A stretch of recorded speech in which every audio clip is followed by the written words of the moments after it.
grow up with the NES, PlayStation, Star Wars, cartoons, and 80s TV? Do you like to think who would win in a fight between Batman and the Master Chief? Comics, games, movies, music, and TV, they're gonna tell you everything you need. Superheroes or not, they got your back. They're gonna save the world of geeks.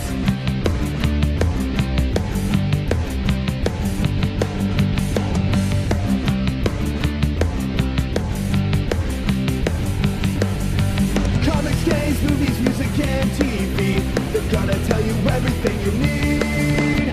Superheroes or not, they got your back. They're gonna save the world of This Week in Geek.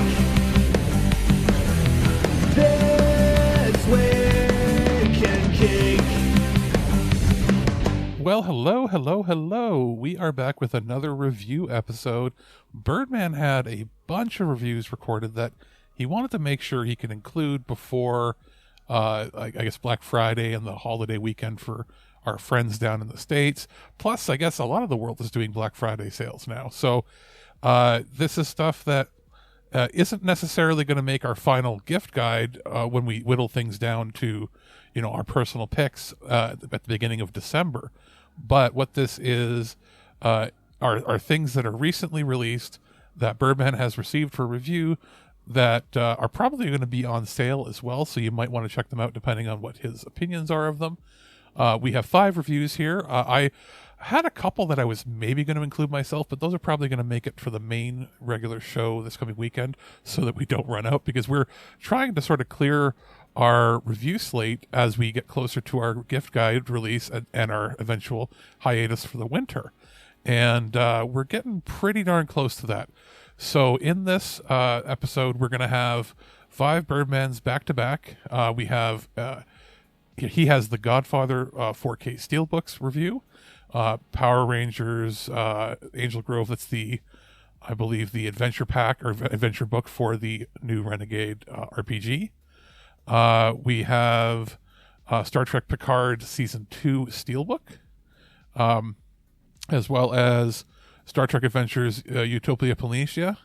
That's the I guess the expansion book for the RPG, as well as War of the Worlds 4K, which also includes When Worlds Collide on Bluray in a package together. So we will take a quick break here and get right to it. Simply, I'm trying to think if there's anything else I should say at the beginning of the show.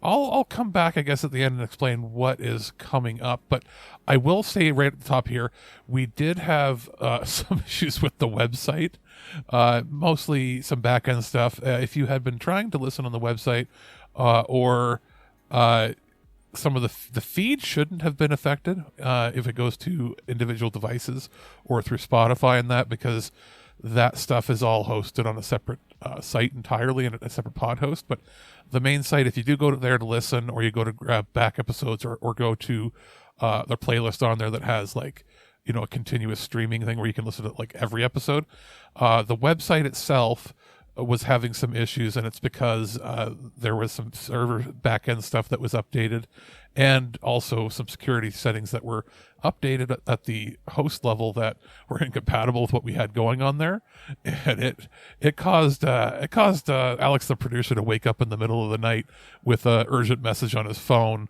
saying, "Hey, website broken, go fix it now." And I had to spend hours figuring out what was wrong, and it is one of the usual culprits, or a mixture of a few things. PHP version incompatibility, which is a pain in the ass because I'm not a PHP expert, and also that seems to be the bane of all existence when it comes to a lot of websites breaking, is PHP incompatibilities. So got that sort of fixed, did a bit of a quick update to it, re-encrypted everything, changed some security settings, did some upgrades. It should actually run more efficiently and better on pretty much every browser now. If it breaks again, knock on wood, I'll fix it. But we have plenty of backups and everything ready to go if anything like that happens. And it's probably going to be, the site will have some changes coming in the new year. I want to do some updates to the layout, as well as some of the things like the integrated embedded player and links to things. We're going to make things a little neater and more visually appealing, especially on mobile platforms too. But the main site itself is probably going to be this way for another year or two until we determine we want to do a full site refresh, relaunch. The idea is do that every 3 or 4 years or so, just to make sure we keep up with the times. And, right now it's still secure. There's nothing that can really break on it, even if it's using an older version of PHP. So that was my last couple of days, which was interesting. But outside of that, we've got some interesting stuff coming up that I'll mention at the end of the show. So I'm going to take my leave here, and we're going to have Birdman talk about a bunch of stuff that he's had for review over the last week or two. Hey guys, this is Mike the Birdman here, and I'm here to talk about a triple set of releases from Paramount Home Entertainment, and I'm going to be talking about the Godfather movies on 4K HDR. That's Godfather 1, Godfather 2, and the Godfather Coda, which is essentially Godfather Part 3, just a different kind of re-edit here. And, well, what you're getting here is essentially a repack of the Godfather movie in 4K HDR. Again, great. The movie has never looked better, never sounded better. It's all wonderful. If you want to hear my full review on that, I'm pretty sure I did that during the summertime. And actually, that's what made me a fan of these movies, was getting that awesome Godfather trilogy box set that Paramount put out. And here, you're essentially just getting the Steelbook. You're getting a digital code. Okay, that's cool and everything. But on, for example, the first movie, you get, let me see, I'm just going to look at it here. You get the commentary and an introduction.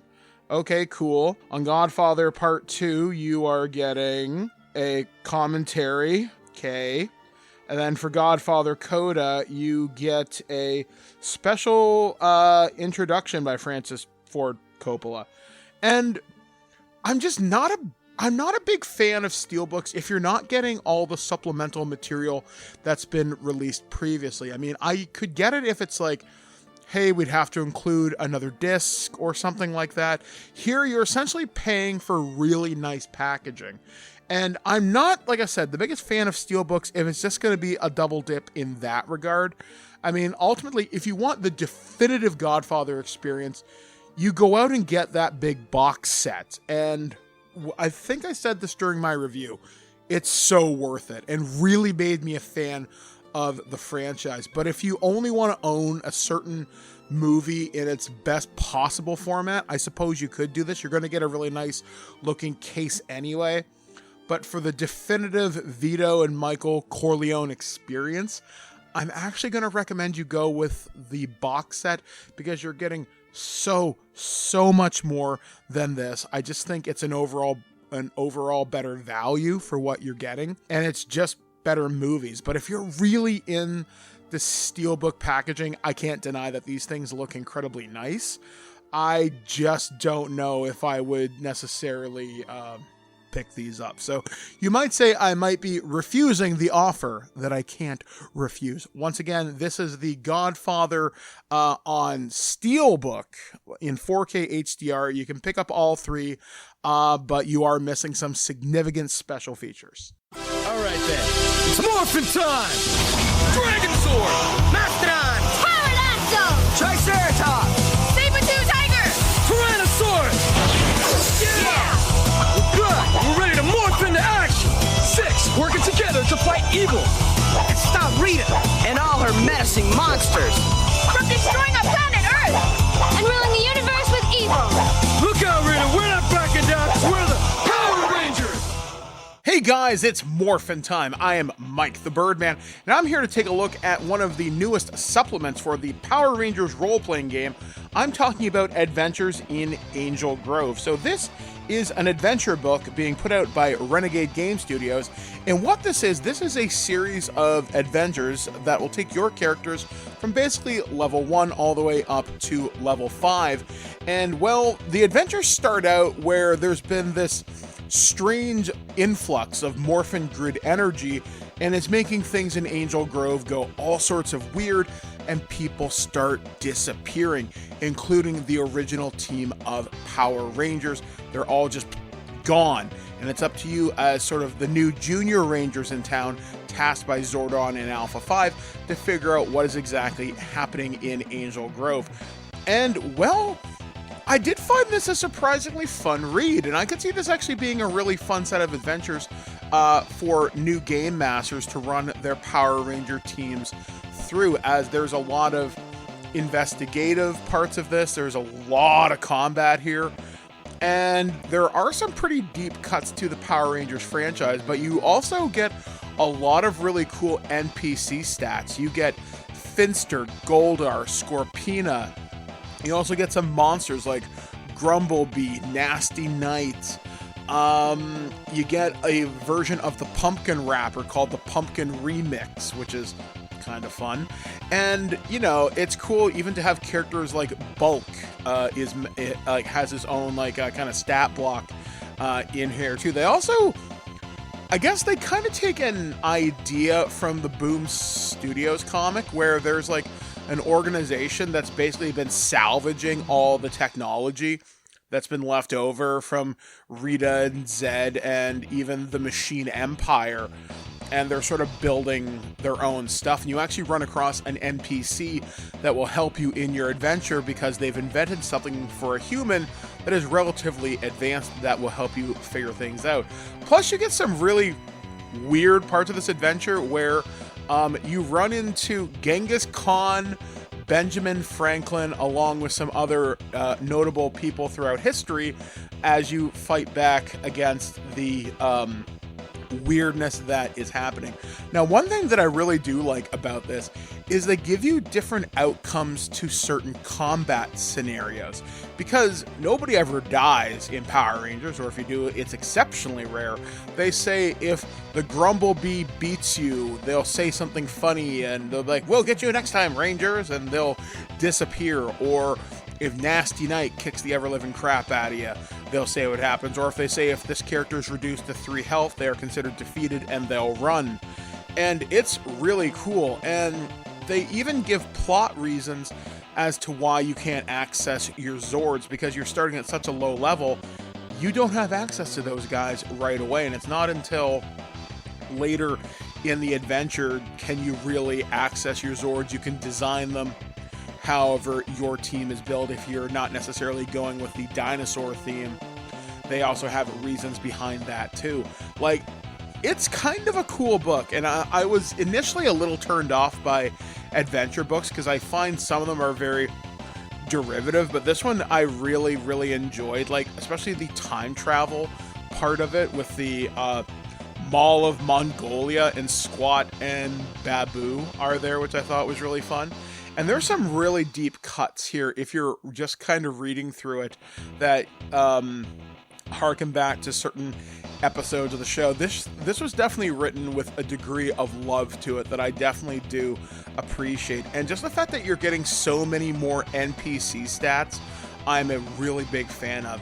I guess if I wanted anything out of the Renegade Game Studios catalog of things, I really hope they do a dedicated monster manual, but they also continue to do things with this to kind of show you where these Power Ranger adventures can go here. And the fact that this isn't necessarily tied to any one continuity or timeline, it's sort of a very general Power Rangers timeline, although they do mention like Kat is the Pink Ranger, Tommy is still I think he's still the Green Ranger in this one, if I recall correctly.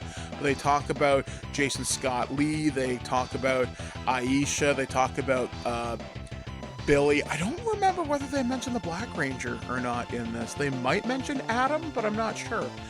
So yeah, like there are some really cool things in here. If you're a huge fan of the Power Rangers role-playing game, and if you want more monsters, and if you really want to understand how Angel Grove is really designed as a city, this is a pretty good book for kind of giving you the lay of the land. And I like how it describes the Zord layers and how they fit into the morphing grid and where they are physically located in Angel Grove. That I thought was a really nice touch, and I really appreciate this. So, do I recommend Power Rangers, the role-playing game Adventures in Angel Grove? Yeah, it's actually surprisingly neat. I think you should check this out because it's more phenomenal. Check it out! Man, it's more phenomenal! The safety of the universe is once again in your hands, Power Rangers. Basically using geeks. alone, geek boy. Holy shit, you geeks are badass.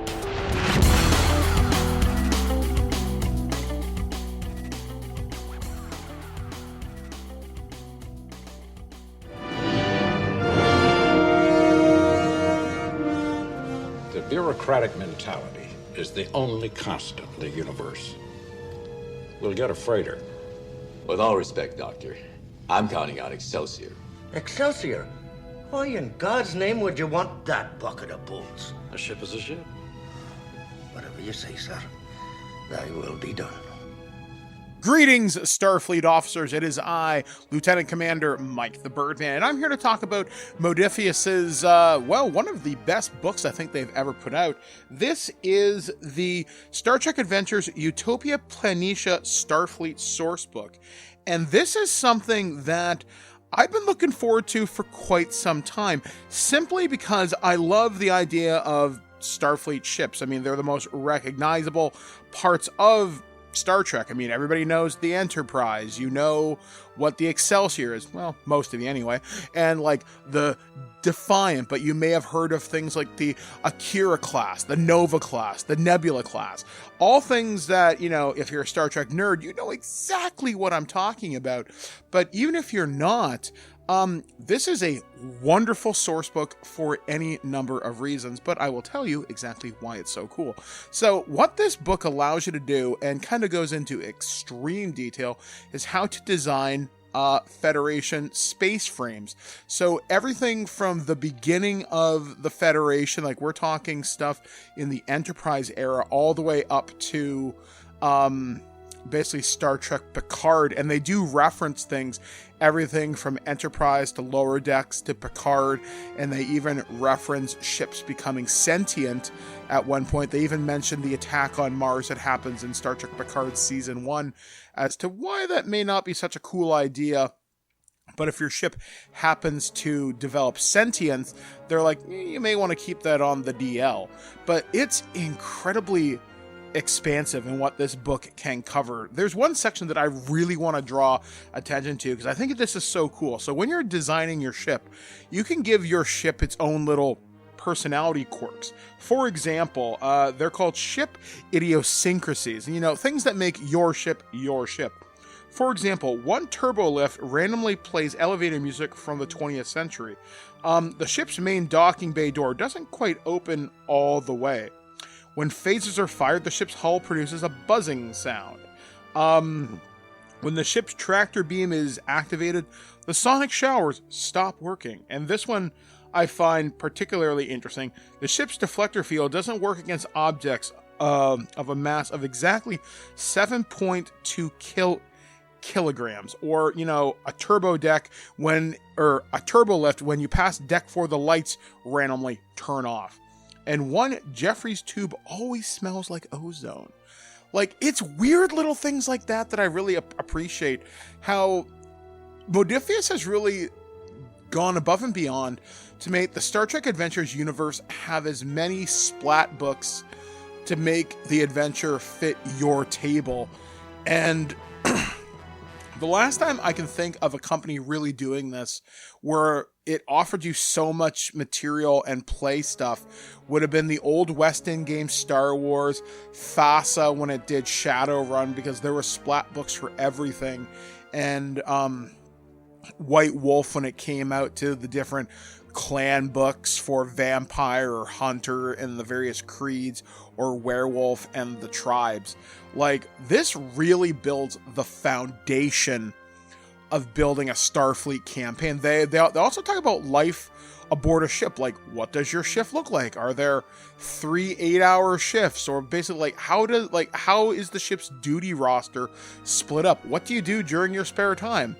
What's the difference between the crew mess and the crew lounge? Are they one in the same? Because at one point in time, they were. They talk about, you know, how do you spend time in your off hours? The importance of holodecks, what purpose they serve. And they even talk about ship modular design when it comes to, like, mission profiles. Are you an escort vessel? Are you diplomatic? Are you deep space reconnaissance?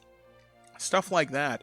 And finding about all these ships that I've heard about mentioned in passing on TNG or Voyager or back when I used to play Star Trek Online. This is incredibly cool. Like, my favorite ship, and this is probably because it's named after a city remarkably close to me, is from the Niagara class, the USS Kitchener. That is so cool. But I also found out why New Orleans class ships are named after stuff that happens along the Mississippi River. And I want to say the Springfield class of ships are all named after regional capitals. So I think one of those ships is named the USS Boston. So if I want to have the USS Albany or Omaha, I could do that. That is really, really neat. And it gives you ideas about, the different groups that may have built this. Maybe this was built in a Andorian shipyard or a Tellarite kind of shipyard. And it tells you about some of the notable captains and some of the accomplishments that some of these ships have done. And it's invaluable. Like this book, it is necessary if you really want to expand your Starfleet campaign. So I don't know how Modiphius keeps doing it, but when it puts out a source book, it gives you just the right tools for you to use. I mean, and even if you don't go to the trouble of designing the new ass kicker battle cruiser ship of your dreams, you're getting all the tools necessary here to pick the ship that you want. Like, I love the Ambassador class. I even love some of the older ships. Like, now I've got a newfound respect for the Excelsior class, the Miranda class, even the little Oberth class, and, and stuff that I'd seen on screen, like the Akira class back in First Contact. Well, now I know stuff about it. That's friggin' cool. So, can I recommend the Utopia Planitia shipbook? Yeah, you absolutely need this if you want to boldly go into the final frontier. I hope we see more of these books in the future. I am very, very excited. So I'm looking forward to boldly going where no one has gone before. Attention all hands. As you know, we could outrun the Klingon vessels, but we must protect the Enterprise C until she enters the temporal rift. And we must succeed. Let's make sure that history never forgets the name. Enterprise. Picard out.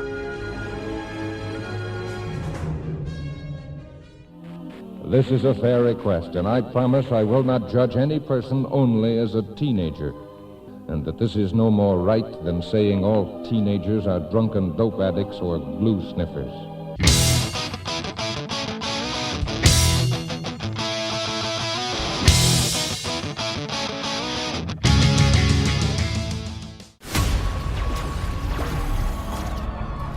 Some moments that haunt us all our lives. Moments upon which history turns.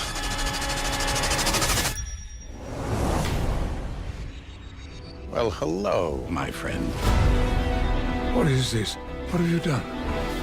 Welcome to the road not taken. Do you have any idea what's happening here? Reality has been broken. Greetings, Starfleet officers. It is I, Lieutenant Commander Mike the Birdman. I'm here to talk to you about one of the latest releases from Paramount Home Entertainment. I'm talking about Star Trek Picard Season 2 in Steelbook. That's right, I'm talking about the latest season of Picard, and, well, this was an interesting season for me, as we did cover on our show, Future Imperfect. A lot of ups, a lot of downs, an inconsistent season, and the final swan song for the wonderful character of Q, played by John Delancey. And, well, this is a story that tells time travel, the end of the road not taken, and the trial of humanity. And ultimately, it's a show about friendship, love, forgiveness, and learning about oneself. And while my co-hosts didn't like it as much as I did have some considerable issues with this. while I did have some fun with it at the same time, especially with what the new dynamic's going to be between the Federation and its greatest enemy, the Borg. Well, I guess we'll see how that kind of plays out in future incarnations of Star Trek canon as we barrel towards Star Trek Picard Season 3, which should be premiering sometime soon-ish, I want to say. So, the show itself, it's spread across 3 discs, and there's a variety of special features. Some of them are just a couple of deleted scenes, no big deal. There are some more substantial ones, which are over about 10 minutes, and I think the longest one was about 20 or so, talking about Picard's passage, John Delancey's role as Q. The one I was really interested in was one about the Stargazer, one where they talk about the Chateau, which I totally thought that was a real place. No, that's on a soundstage, and there's all these little hidden Easter eggs in there, like they've got things from Measure of a Man that were hidden in there. They talk about how they built the different skulls of the different species, like the Ferengi, the Vulcan, the Borg. They also talk about some of the props for Picard, like Rios and 7 of 9's phaser, I didn't realize had brass knuckles on it, which I thought was really cool. They talk about how the comm badges look a little bit different, the oil painting of the Borg Slayer Picard, a lot of really interesting stuff. So the big reason to own this is if you are a completionist of Star Trek material, which I know if you're a Trekkie, you probably own about 10 copies of anything anyway. And the Steelbook is nice. I am not going to say that it's not. However, the season, like I said, I found it to be inconsistent, though it does have some interesting callbacks to some older episodes of the original series, and obviously ties into TNG with Q and Guinan and all that. I'm pretty sure that's not a spoiler. It's been out for a long time. So, do I recommend Picard Season 2? Well, if you enjoyed the season as it aired, then you've probably already bought this. If you are on the fence, however, I think what will determine whether you're going to buy this or not will be the strength of the special features. And the one on the props and the one on Q were ones that I really enjoyed. I like hearing John Delancey speak, and when we interviewed him on Twig a number of years ago, I wish I had a chance to talk to him about his role as Q a little bit more, and especially now I'd love to talk with him now that the character of Q is behind him. And I'm glad to see Patrick Stewart still giving it his all as Captain Picard. As we know, Season 3 is going to be the final season of the show, and with Patrick Stewart presumably retiring from the role. I don't know. I mean, ultimately, you can stream this on Paramount Plus or in Crave or wherever it is you can stream this legally. You can do it that way. But if you didn't have a chance to pick this up, and if you enjoyed Picard Season 1, this is, I feel, quite a bit better than Season 1 in a lot of ways. It does some really interesting things. Brent Spiner comes back in an interesting way, I thought, because you really can't have Star Trek without Brent Spiner, and it is the way it is. Some great performances here, some interesting ideas when it comes to Star Trek canon moving forward. So ultimately, Star Trek Picard Season 2, I'm going to say if you're a super fan, you've probably already bought this. The Steelbook looks fantastic. If you are a casual fan, but if you enjoyed Picard Season 1, you could probably pick this up and probably be reasonably happy. If not, I might recommend you stream this first.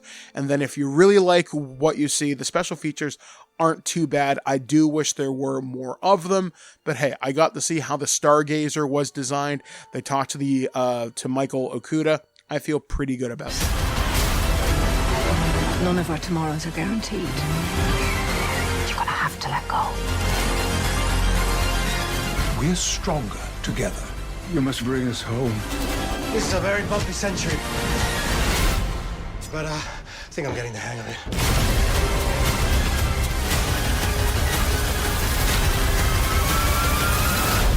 I believe you have one final frontier yet to come.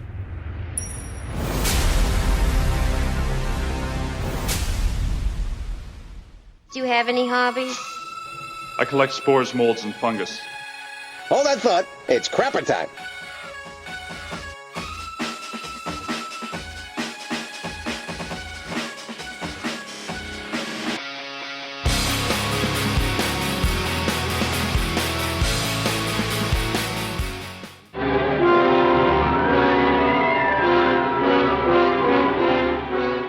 be the beginning of the end for the human race. For what men first thought were meteors or the often ridiculed flying saucers are in reality the flaming vanguard of the invasion from Mars. Looks like they're going to come out of that gully pretty soon. We'll have to rush our defenses to be ready when they do. Guard, you need plenty of reinforcements. We'll get them. Lieutenant, look! Hey guys, this is Mike the Birdman here, and I'm here to talk to you about one of the latest releases from Paramount Home Entertainment. I'm talking about the 4K Ultra HD plus Blu-ray and digital code of The War of the Worlds and When Worlds Collide. So when I originally requested this, I wasn't sure what this was precisely. I just knew it was 50s sci-fi, and we have a show on our network here at ThisWeekInGeek.net called Earth vs. Soup, and that's where Aaron and his wife Darlene take a look at various sci-fi movies from the 50s and 60s. And Aaron had always suggested to me that I check out these particular two films. And, well, I gotta say, I was very pleasantly surprised. And as someone who hasn't really been exposed to a lot of 50s and 60s sci-fi, I didn't quite know what to expect here, other than, you know, everybody knows the infamous H.G. Wells story of War of the Worlds. There's the 1930s broadcast with Orson Welles that led to panic, hysteria, and all sorts of shenanigans that, well, people remember for good and bad reasons. So, going into this, I didn't quite know what to expect, but what I got was something tremendously awesome. So, War of the Worlds, if you don't know what this movie is about, it's about the Martian invasion of Earth. Basically, the Martians are looking for resources, and well, Earth looks like it's a prime piece of real estate, so they bring their Martian walker death machines, you know, those big floating things with the kind of cobra head on it that shoot like heat rays and what kind of looks like a Dalek death beam at the same time, and makes that very famous pew pew sound effect that's made by like a theremin or something.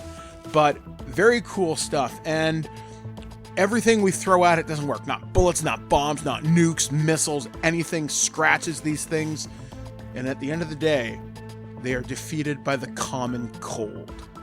Kind of cool in its own little way. Rather poetic, I think. And then the other movie I'd heard of, but the fact that they talked about this in the 50s, they were talking about a rogue star and a rogue planet. And these are concepts that would pop up in Star Trek now and again. And they are very real things. There are runaway stars and runaway planets in our universe right now. Is this something that's going to happen to Earth? Probably not, but it's not like we would know. And even if we did, it's not like they're going to tell us. And it tells the story of what's going to happen when the Earth will be impacted in exactly 8 months by the passing by of this nearby planet and then a nearby star, and then the Earth will get destroyed.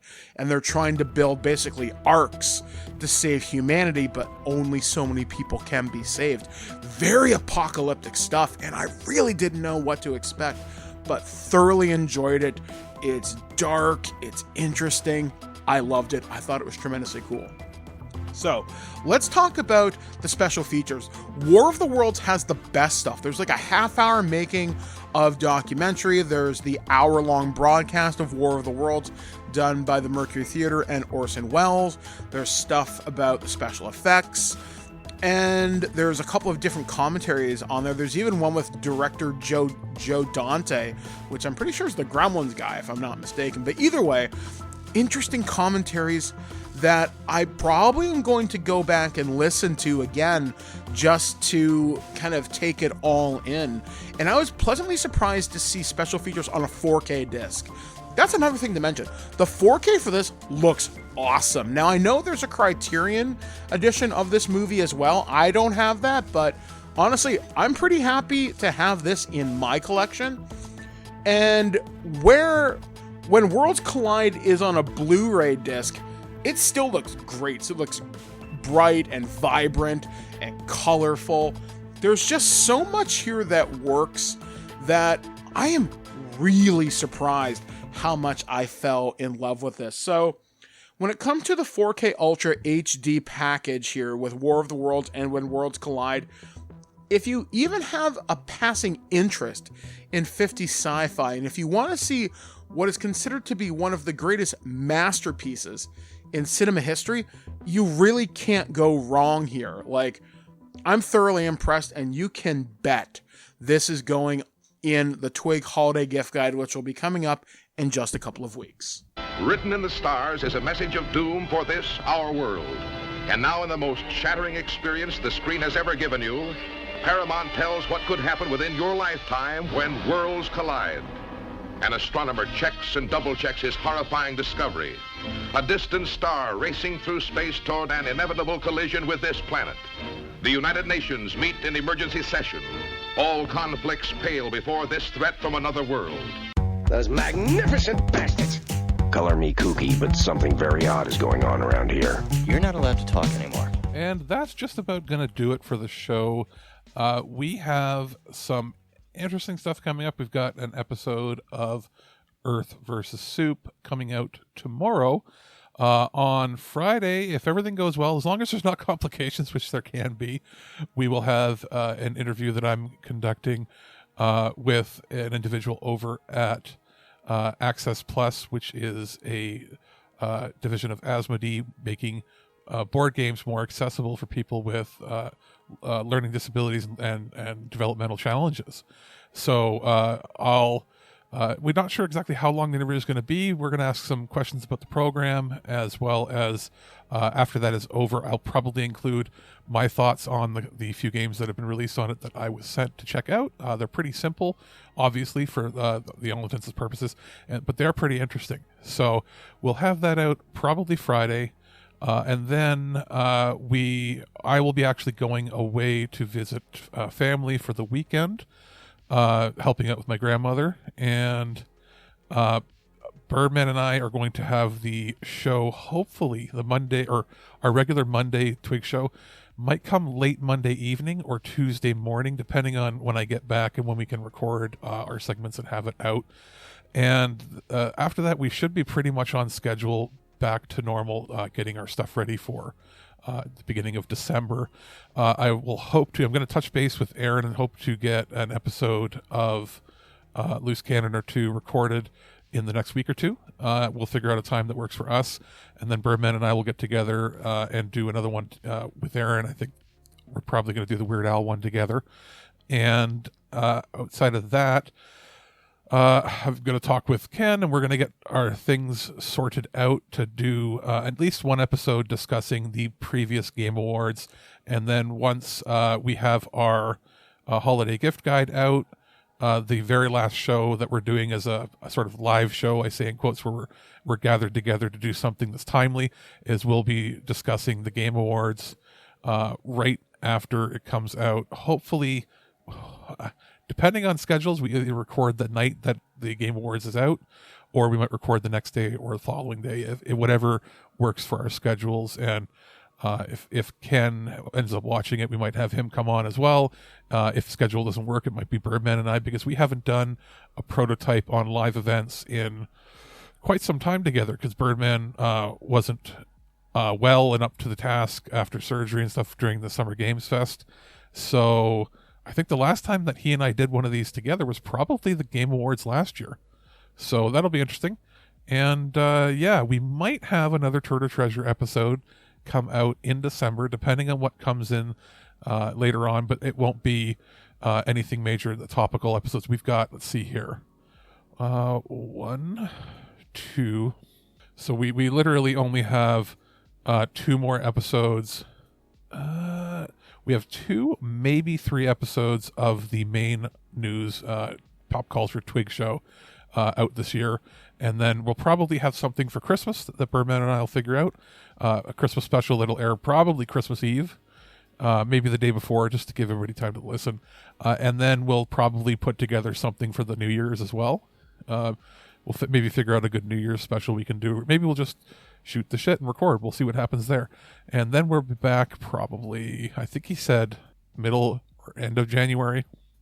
In that time period, we'll be recording at least my RPG session that we're going to run for the Power Rangers game, for our I don't know, maybe a Cambridge Chronicles Yeah, something like that. We'll probably put it under the Cambridge Chronicles banner. And Birdman wants to get a recorded one of, I think, Transformers he wants to run. Maybe he'll run another one. We'll see how everything goes. But we're going to play it by ear because everybody's schedules change. People get busy. Things don't always line up. But we're trying to make sure that we get enough fun content out. And the goal is in the new year, we set up in the past, probably to get more stuff done streaming-wise. We're going to check out some tech that might be able to be used for using like avatars, and that will be streamed, because I know Birdman doesn't feel comfortable recording with a webcam himself playing games online, and I to some extent do and do not. It's just also, it can be a bit of a pain if you don't want to be performing, you just want to play in that. But maybe we'll use our avatars or something. Maybe we'll end up being VTubers, who knows. That'll be fun. Just a fun project for us to investigate and go and look at later on. But that's going to do it for this. I hope everybody in the States has a healthy, safe, happy Thanksgiving, and just be careful on Black Friday.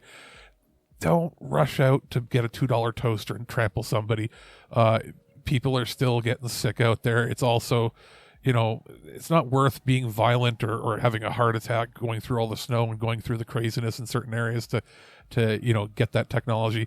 And something to remember is, if a deal on like a television seems too good to be true, like it's $300 cheaper than normal, double check the model number. Sometimes they will make a variant model of the TV you want just for Black Friday, and it will have a lot of the features stripped out of it, or it'll be using B or C class panels and components that will break down in 1 or 2 years earlier than the regular TV. So you got to do some cost evaluation in your head to determine, am I actually getting the product I want, and is it worth saving $200 or $300 now and then finding out I'll have to pay an extra $600 in the future because my TV might break down at a time when there's not a sale on for something else. So yeah, just that's something to keep in mind. That's going to be it. I hope everybody has a great weekend, and we'll be back with Twig come Monday or Tuesday. At no point in your rambling, incoherent response were you even close to anything that could be considered a rational thought. Thanks for listening to this episode of This Week in Geek. Hungry for more? Check out our website at thisweekingeek.net. You can subscribe to the podcast, browse our Twitter and Instagram, and leave your thoughts on today's topics. If you'd like to give us some feedback, send us an email at feedback@thisweekingeek.net.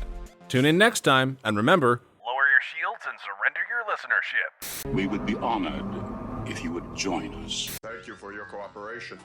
Good night.